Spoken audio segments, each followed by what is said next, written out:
ভালোবাসা দিবসে ভালোবাসা ভাগাভাগি করতে চলে আসলাম। হ্যাপি ভ্যালেন্টাইন ডে সবাইকে। তো আশা করি সব অনেক বেশি ভালো আছে। ভিডিওটা ছিল আমার বার্থডেতে 5ই ফেব্রুয়ারি। তো 5ই ফেব্রুয়ারি আমি গিয়েছিলাম আমার ননদকে সারপ্রাইজ দিতে, কিন্তু ওটা আমি সারপ্রাইজ হয়ে গিয়েছি। এই তো দেখতে পাচ্ছেন আমার জন্য হচ্ছে গিয়ে আমার হাজবেন্ড পাঠিয়েছে এগুলো। বয়সে দেখেন আসলে কি হয়েছিল।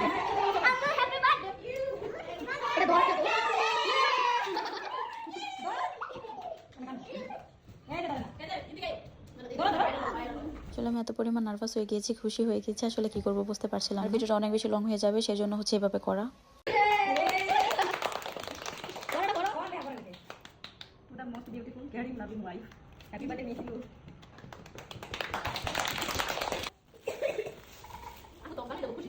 সবচেয়ে বেশি খুশি হয়ে গেছি কেকটা দেখে, কারণ কেকের উপরে লেখা ছিল হ্যাপি বার্থডে মাই ওয়াইফ। তো এই লেখাটা আসলে আমার জন্য অনেক বেশি দামি, আর এই ফিলিংসটা আসলে কাউকে বলে বোঝানোর মতো না।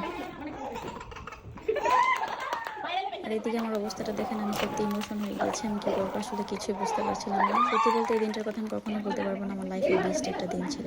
আসলে আমি কখনোই ভাবতে পারিনি সে হচ্ছে দূর থেকে আমার জন্য এত কিছু পাঠাবে, আর হচ্ছে সবাই আমাকে হচ্ছে গিয়ে উইশ করতেছিল। মানে আমি কি বলবো, ইমোশন হয়ে গিয়েছি, আর হচ্ছে আমি কান্না করে দিয়েছি। দূর থেকে এত কিছু পাঠানো এটা কিন্তু সহজ কোনো বিষয় ছিল না। আর হচ্ছে গিয়ে আমি আসলে ইমোশন হয়ে গিয়েছি, আমি এত বেশি ইমোশন হয়ে গিয়েছি যে আমি কি করবো আসলে কিছুই বুঝতে পারছিলাম না। ঠিক আমার আমাদের জন্য যে সারপ্রাইজটা প্ল্যানিং করেছি সেটা হচ্ছে ফাইনালি আমি তাকে দিলাম, এবং সে হচ্ছে কি করেছে সেটার ভিডিওর জন্য সবাই অপেক্ষা করেন। তো ভালো থাকবেন সবাই, থ্যাংকস ফর ওয়াচিং।